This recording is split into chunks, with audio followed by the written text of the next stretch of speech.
আমি এরকম চিংড়ি মাছগুলো নিয়েছি। চিংড়ি মাছগুলো ভালোভাবে 2-3 বার ধুয়ে নিয়েছি জল দিয়ে, জল পাল্টে পাল্টে। তারপরে আমি স্বাদ মতো লবণ দিলাম,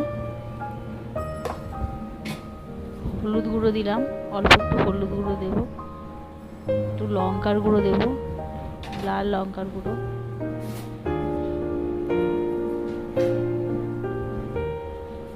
কুচানো মিহি করে কেটে নেওয়া কুচানো পেঁয়াজগুলো মিহি করে কুচিয়ে নিতে হবে। রসুন কুচি লাগবে, মিহি করে কেটে নেওয়া রসুন কুচিও দিয়েছি, আদা কুচিও দিয়েছি, এরকম ছোট ছোট করে কেটে নিয়েছি আদা। এবার কিছুটা ধনে পাতা ও কাঁচা লঙ্কা আমি এরকমভাবে কুচিয়ে নিয়েছি, এগুলোও দিয়ে দেব। এগুলো সব দিলে খেতে খুব সুন্দর হয়।